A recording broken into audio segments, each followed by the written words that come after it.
Boker Tov, mes amis. Shvaïsre Betamouz, 17 Tammuz, messieurs. On va rappeler juste ce qui s'est passé le 17 Tammuz. Qu'est-ce qu'il y a le 17 Tammuz? C'est un jour de jeûne. Et avant de rentrer dans plus de détails, on va juste rappeler ce qui s'est passé le 17 Tammuz. Première chose qui s'est passée le 17 Tammuz, Nishtabru Luchot.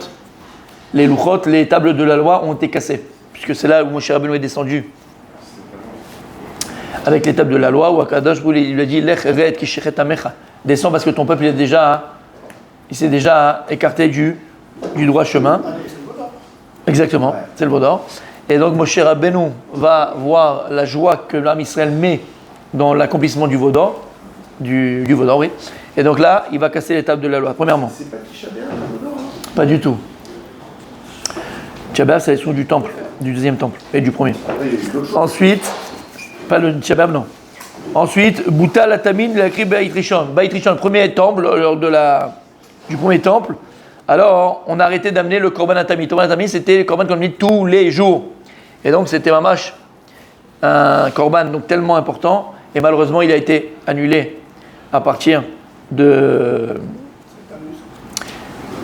7 Tammuz. Et pourquoi il a été annulé? Parce qu'on ne trouvait plus de Gvassim à être apporté. De Gvassim, de moutons. Non, parce qu'ils avaient encerclé la ville. Non, ouais, voilà, exactement. Il y avait le siège. Donc il y avait plus donc on ne pouvait plus avoir de Gvassim. Exactement. C'est quoi le Gvassim? De moutons, d'accord, à être apporté. Kébes. À être apporté, d'accord, de moutons, je ne sais pas comment on dit ça. À être apporté. Donc, c'était le Korban Atamid, c'est quelque chose de hyper important, très important, on va prendre dans les détails. Amal, Boutal Atamid. Et donc, c'est le 7 Tammuz. Après, Ouvke Haïr, les murailles de Jérusalem, elles ont commencé à se fissurer. C'est les premières fissures dans les murailles de Jérusalem.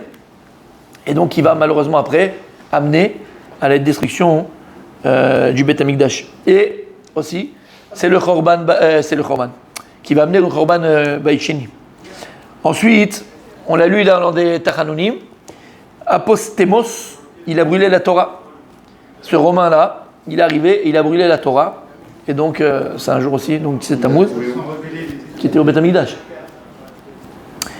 Et ensuite, ils ont mis les Romains, Tselem Ba'echal, l'endroit le plus kadosh, le plus saint pour le peuple juif, pour le monde en vérité. Bet Kodesh Kodashim, le Echal, c'est la grande. Vous voyez un peu le Beth Amikdash, mon CV? Le Echal, c'est le grand bâtiment où à l'intérieur il y avait le Bet Kodesh Kodashim. Ça, c'est le Echal. Et à l'intérieur, où le Kohen Gadol rentrait le jour de Kippour dans le Bet Kodesh Kodashim, là-bas, ils ont mis un Tselem, ils ont mis une idole. Et donc, ça marquait la fin de Am Israël Be'artso, dans sa terre, dans son pays. Et malheureusement, voilà ce qu'ont fait les Romains. Mais comment? Parce qu'ils ont fait la brèche, ils ne sont pas encore rentrés, ils ont fait juste la brèche. Non, mais pas la même année. C'est pas les mêmes années. Ah ouais. Après. J'avais la même question. Tout à fait. Apostémos. Il l'a brûlé quand ils sont rentrés dans Jérusalem. Après? Ouais, après. Après, c'est Tammuz d'après.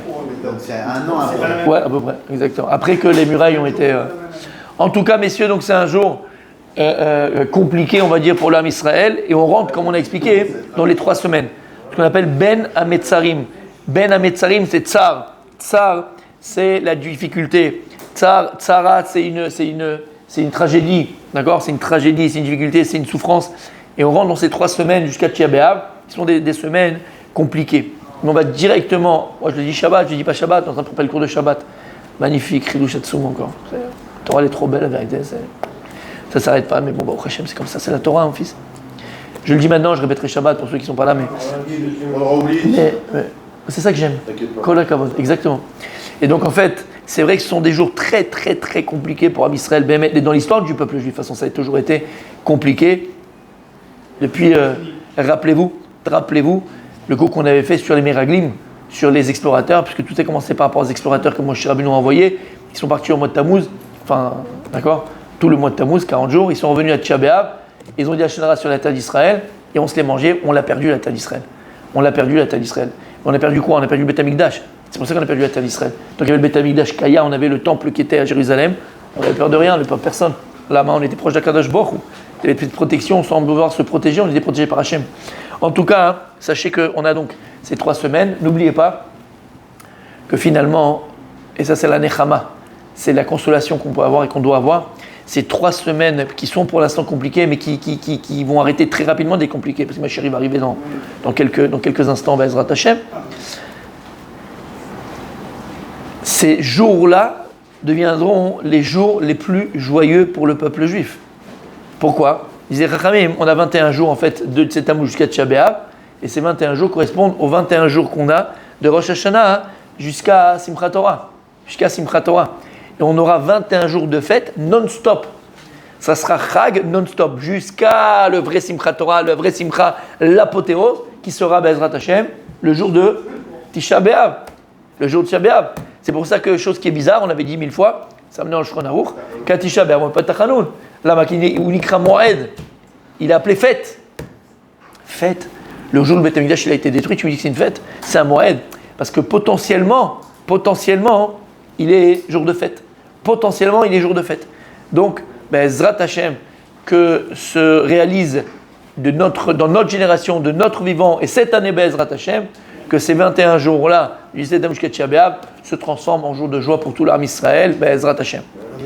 Juste pour une petite idée donc, par rapport à 17 Tammuz, donc on a dit qu'on a donc ces 3 semaines-là, Ben Hametzarim, Halachot, on les a envoyés dans le groupe, on les a un peu redits. Pour l'instant, tout est permis, sauf, bien sûr, comme j'ai dit, d'écouter, de ne pas manger aujourd'hui et pas boire, mais d'écouter de la musique, ça faut éviter, d'accord?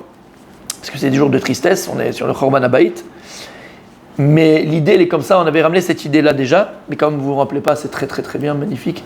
Dieu a créé l'oubli, et là vraiment on est Mahmirib dans cette synagogue, bon, Hachem, d'accord? Et on a expliqué, on a dit, en fait, à quoi il sert ce jeûne du 17 Tammuz?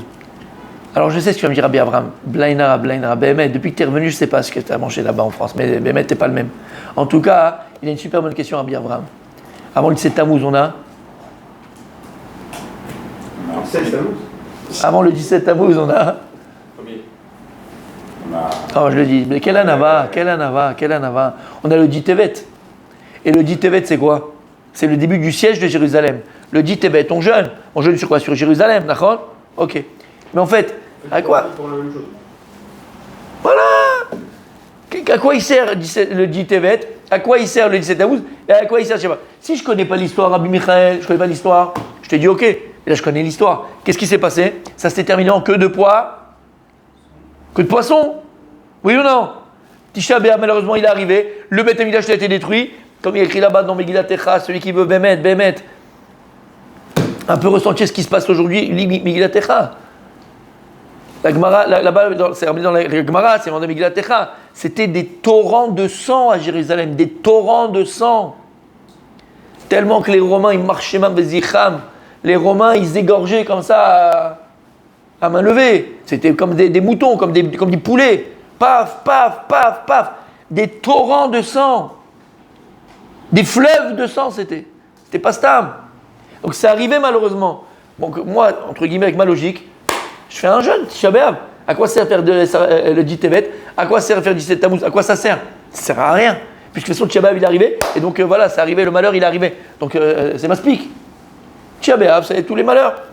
Non, toi tu fais le 10 Tevet parce que a commencé le siège. Après, on fait le 17 Tammuz parce qu'il y a eu la fissure dans le muraille. Et finalement, l'histoire, on la connaît, c'est mal terminé. Donc on fait que, c'est la même chose. Et la finalité, elle est mauvaise. 9 du mois de Av, le Beth Amikdash a été détruit. Donc on aurait dû faire que Tisha B'Av. Et là, le Yesod, il est Atzum. Il est tellement vrai, mes amis, tellement vrai. En fait, un jeûne, il est là pourquoi? Ramène les Chachamim, pourquoi on jeûne? En fait, qu'est-ce qui se passe? Exactement. Le jeûne, c'est aussi un jour de Teshuvah. Pourquoi est-ce que le jeûne, entre autres, c'est un jour de Teshuvah? Pourquoi c'est un moment qui est apte à la Teshuvah, à revenir vers Hachem, revenir vers les choses essentielles, s'arranger, réparer, prendre conscience? Lama, explique les Chachamim, lorsque l'on jeûne, qu'est-ce que l'on fait? On brûle les graisses. Exactement, on brûle les graisses. Et l'homme, faute aujourd'hui, pas avant, mais aujourd'hui, par le corps, par le nefesh, on va dire, par le corps, d'accord? Par les pulsions, par les passions, par les yetzara. Yetzara, qu'est-ce qu'il utilise? Il n'utilise pas la neshama, il utilise le corps, qui est la matière. Et donc en fait, qu'est-ce qu'on fait? Quand, et chez l'Oneda, il y a un Rav Dessler tellement extraordinaire, il explique le Rav Dessler, pourquoi est-ce que chez l'Oneda, qu'on connaisse que du bonheur, que des bonnes choses, d'accord? Mais c'est dans l'idée, d'accord? Ça ira que chez nos ennemis. Mais pourquoi Kadosh Baruch Hu, il amène des fois des sourim à la Adam? Pourquoi Kadosh Baruch Hu, il amène des sourim, des souffrances et des épreuves à une personne. Alors, on sait tous que la raison des épreuves, la raison de la souffrance, c'est pour faire teshuva. Mais il explique, il pose la question à l'adversaire, mais en quoi ça amène la personne à faire teshuva? En quoi ça amène la personne à se repentir, à améliorer, à prendre conscience de choses? En quoi? Et il explique, il dit, ce qu'on dit un petit peu là, par rapport à brûler des graisses, c'est que lorsque, heureusement, tout va bien, on est au maximum de notre force, on a la pêche, on est là, on a l'argent, on a la santé, on a tout ce qu'il faut, Baruch Hashem, on est au maximum de. C'est écrit dans la Torah, il dit à Kadosh Baruch Hu, attention, vous allez rentrer en Eretz Israël, se faire des barim.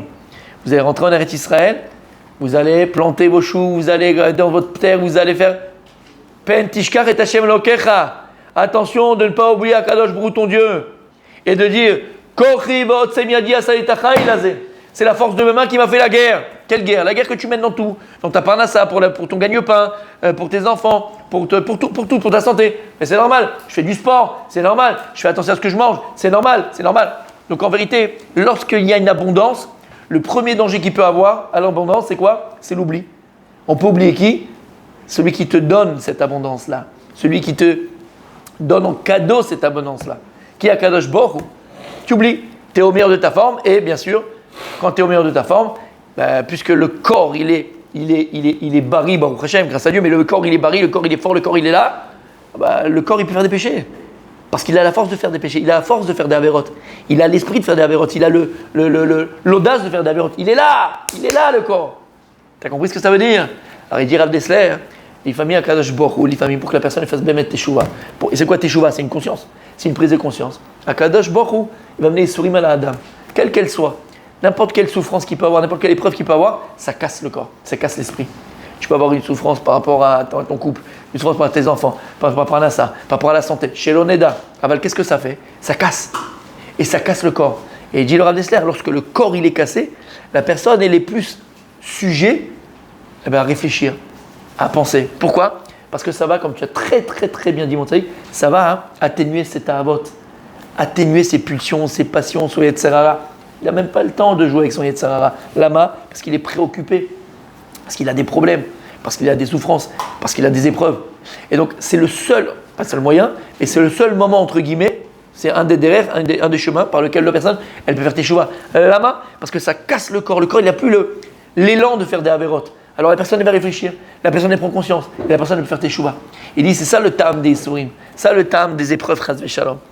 Et donc c'est pareil le jeûne. Lorsqu'on jeûne, on casse un peu le corps, on casse un peu cet élan du corps d'aller d'aller chercher la matière, d'aller chercher le plaisir, d'aller chercher toutes ces choses-là. Et donc le corps il est un petit peu cassé. Alors là, qu'est-ce qu'on a? On a une prise de conscience. Tu as compris à quoi il sert le jeûne? C'est pour ça que le jeûne c'est une teshuva. On a posé la question. Alors à quoi il sert le 17 Tammuz, à quoi il sert le 10 Tevet? Ça sert à rien, tu n'as pas vu l'arriver. Et là en fait, Akadosh Baruch Hu vient nous dire, regarde ton histoire. Si le 10 Tevet, si avant le 10 Tevet, Am Israël avait fait teshuva, si Am Israël avait fait teshuva, Akadosh Baruch Hu, il n'aurait pas laissé pénétrer les Romains à Jérusalem. Si Am Israël avait fait teshuva, si on avait fait teshuva à ce moment-là, on avait pris conscience de notre petitesse, de notre bassesse et des avérotes que l'on faisait sur le premier Beth Amikdash, à cause des 3 avérotes Ramurot, des 3 péchés qui sont graves, le meurtre, l'inceste et l'idolâtrie. Et le deuxième Beth Amikdash, Sinatrinam, la haine gratuite. Si on avait fait teshuva, Kadosh Baruch Hu il a amené, allez, les Romains ils sont à la porte, ils sont en train de siéger, regarde ce qui peut arriver à Shemishmor. Mais qu'est-ce qu'on pense? Tu rigoles quoi? On a le dôme de fer, nous. On est tranquille. Du coup, on a peur. On n'a pas peur. On a la barrière. Vous avez vu sur ils ont ramené. C'est une katava qu'ils avaient fait, une katava un documentaire, un reportage qu'ils avaient fait exactement sur la frontière avec Gaza, quand ils avaient fait le mur et les trucs électriques et tout ça. Et les gars, ils ont dit c'est impénétrable. Tu vois le type qui avait fait le général qui avait fait le document, il a dit si une mouche, comme ça il dit, si une mouche se pose sur le guédère, on le sait, on le voit tout de suite. Ils ne peuvent pas s'approcher. Habibi, chez Mishmor, ce qui s'est passé le 7 octobre. Chez Mishmor, ce qui s'est passé le 7 octobre. À Kadosh, beaucoup il y avait les Romains, voilà, ils sont là à la porte de Jérusalem. Qu'est-ce que vous faites? Am Israël, ils ont dit, arrêtez les mêmes, ils sont là, tu crois qu'ils peuvent pénétrer à Jérusalem? Tu crois qu'ils peuvent rentrer à Jérusalem? Impossible, c'est impossible. On a la protection divine avec nous, Kadosh Baruch Hu, il est là. Kadosh Baruch Hu, il a dit, faites teshuva, ils sont à la porte de Jérusalem, faire teshuva. Ça, c'est le 10 Tevet. Malheureusement, du 10 Tevet au 17 Tammuz, il y a peut-être 6 mois, 8 mois, d'accord? Combien il y a de mois? Calcul, 6 mois. 6 mois, c'est énorme. Am Israël aurait pu faire teshuva. On aurait pu revenir vers Hachem Behemet. Mais qu'est-ce qu'on a fait? On s'est laissé aller. Il y a aucun... Et les gens, ils continuaient. Hein. Ils planifiaient leurs vacances, ils planifiaient leurs machins, ils planifiaient les marches des enfants. Pas de problème. Les Romains, ils sont à la porte. Il n'y a rien. Là, qu'est-ce qu'il y a? Pourquoi? On est les plus forts. On est les plus forts. Lorsque Jérusalem est tombé, il y a écrit dans Meligatecha, Lo minu malche aretz. Les rois de la terre n'ont pas cru que Jérusalem est tombé. C'était impossible de prendre Jérusalem. Et le peuple juif à ce moment-là, il pensait la même chose. Bon, ils sont là les Romains, ils vont rester là pendant quelques temps, ils vont partir, ils vont voir qu'ils peuvent rien faire. On n'a pas fait tchouva. Il est arrivé le 17 Tammuz. Les Romains, ils ne sont pas partis, ils sont restés. Les Romains, ils sont restés. Et qu'est-ce qui s'est passé le 17 Tammuz? Ils ont fait la brèche dans la muraille de Jérusalem. Là, ils ont vu que les murailles, elles tremblaient. Là, ils ont vu qu'ils ont commencé à se fissurer les murailles. Mais ils ne sont pas encore entrés dans Jérusalem. Juste les murailles commencent à se fissurer. Combien de temps on a du 17 Tammuz jusqu'à Tisha B'Av? 3 semaines. Akadosh Baruch Hu, il a laissé Am Israël 3 semaines pour faire teshuva. Akadosh Baruch Hu, il a dit, regarde, mes enfants, je veux pas qu'il arrive ce qui va arriver. Faites teshuva. Qu'est-ce qu'ils ont dit? Non, ça arrive. C'est une fois sur 20, il y a un problème dans le chetz, le machin, le kippar, machin, c'est un problème de calcul. On a mal calculé, c'est pour ça que ça n'a pas marché. Mais la prochaine fois, ça marche. C'est impossible. C'est juste un petit peu, ils ont ébranlé là. On va mettre un peu de ciment, ça va, c'est bon, vous n'avez pas peur. Habibi, ils ont fait la brèche dans la muraille. Et les mecs encore, ils étaient là. Les gens étaient là. Ils ont planifié l'année prochaine, je vais construire ça, demain je vais faire ça, on va aller là-bas, on va faire ceci, on va faire cela. Ils ont continué à planifier leur vie. Mais dans 3 semaines, ta vie elle s'arrête, Habibi, chas v'shalom. Fais teshuva, il y a Kadosh Baruch Hu. Pas en un coup, il a amené les Romains dans Jérusalem. Il y a eu la brèche à Jérusalem, ils ne se sont pas réveillés.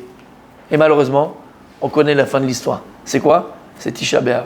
Donc c'est pas par rapport à ce qui s'est passé simplement, c'est par rapport à nous aujourd'hui. Akadosh Baruch Hu, lorsque malheureusement il veut nous réveiller, il n'amène pas tout d'un coup le réveil, la bombe atomique Hiroshima. C'est coup par coup. Lama. Pourquoi Hachem il fait ça? Une seule chose, Akadosh Baruch Hu est Rachamim. Il est entièrement miséricorde. Entièrement miséricorde. Et Akadosh Baruch Hu, il ne veut pas que ses enfants ils payent, il ne veut pas que ses enfants ils souffrent. Alors qu'est-ce qu'il fait Akadosh Baruch Hu? Il nous prévient. Il nous prévient. Alors nous on voit l'histoire comme l'histoire, mais l'histoire elle se répète. Et nous-mêmes on est dans cette histoire-là. Aujourd'hui on est nous-mêmes dans cette histoire-là. Pourquoi c'est d'aujourd'hui ce qui s'est passé? Alors oui, il y a eu un malheur qu'on n'a pas vu depuis des dizaines et dizaines d'années. C'est vrai, le 7 octobre c'est une chose qui est... Il n'y a pas de mots pour décrire ce qui s'est passé, il n'y a pas encore de mots pour décrire ce qui s'est passé. Émet. Mais il ne faut pas oublier que ça ne s'est pas passé encore. Ça n'a pas commencé le 7 octobre, mes amis. Tous les jours, il y a des juifs qui mouraient en Eretz Israël. Tous les jours, il y a des juifs qui mouraient parce qu'ils sont juifs. C'est pas un, c'est des familles entières qui partaient. Elles sortaient de son michou, ils attendaient à l'intersection. La maman, les 2 filles, elles sont mortes sur le coup. C'est des familles qui partaient. On est là, bon, c'est passé. Ça nous touche à nous. C'est là-bas, c'est dans un échou, là-bas, dans un truc comme ça. Est-ce que ça nous touche? Non. C'est des familles entières, Hachem et Shmor qui partaient. Donc ça a commencé avant, Akadosh Baruch Hu nous prévient avant. Donc Akadosh Baruch Hu, il est là et il nous supplie, il nous implore. Les enfants, c'est pas moi qui va amener ça. Vous amenez tout seul ça, serait Shalom. Alors c'est quoi la solution? De comprendre les messages d'Akadosh Baruch Hu. De comprendre les messages d'Akadosh Baruch Hu. Et c'est quoi le message? Teshuva. Teshuva. Et c'est quoi la Teshuva? On le verra Be'ezrat Hashem. On le verra Be'ezrat Hashem en profondeur. Mais c'est quoi? C'est prendre conscience, exactement. C'est d'abord une prise de conscience. Mais cette prise de conscience, c'est pas simplement une prise de conscience neutre, c'est une prise de conscience qui nous fait changer. Et chacun dans ce qu'il peut. Et Baruch Hashem Be'emet, en tout cas moi je peux témoigner. Moi en tout cas je témoigne. Par rapport aux gens qui sont autour de moi, aux gens que je côtoie et aux gens que je connais, d'accord? Je ne connais pas une personne qui ne s'est pas renforcée. En tout cas depuis le 7 octobre. Quand une personne qui a pas pris rituel met des tzitzit, une autre de se couvrir la tête pendant le Shabbat, ou l'autre, chacun avec ce qu'il a pris. Ben, c'est ça la teshuva. C'est une prise de conscience qui nous fait agir différemment, qui nous fait prendre des choses sur nous. Pour le Ham Israël, pas pour nous, pour le Ham Israël. Alors, Shiniske, Be'ez Hashem, qu'on ait le mérite de comprendre les messages d'Akadosh Baruch Hu. Et que ce Tisha B'Av, comme il y a écrit que le mois de Av, pourquoi il s'appelle Av? Av, c'est un père. Parce que le mois de Av deviendra le père de tous les mois, Be'ezrat Hashem.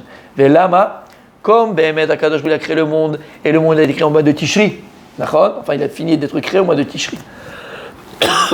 Normalement, on devrait compter les mois par rapport au mois de Tishri. Et c'est comme ça que ça se passait. Non. À partir de la sortie d'Égypte, Akadosh Baruch Hu dit ça y est, c'est une nouvelle naissance. C'est un nouveau Bereshit, c'est un nouveau commencement. Puisque mon peuple devient un peuple. Am Israël, le peuple juif sort d'Égypte, c'est là le commencement. Alors on va compter les mois à partir du mois de Nissan. Mais il dit Akadosh Baruch Hu, attends, à la fin des temps, Be'ezrat Hashem, lorsque j'amènerai la Shiach et que vous serez délivrés, Be'ezrat Hashem, alors le mois de Av deviendra le mois, le père de tous les mois. On comptera les mois, plus à partir de Nissan, à partir du mois de Av. Chez Niske, Be'ezrat Hashem, qu'on ait le mérite de le vivre nous, comme j'ai dit, dans notre génération. Là, cette année, Be'ezrat Hashem, que le mois de Av redevient le père de tous les mois et qu'on puisse vivre la Géoula Shlema. Amen.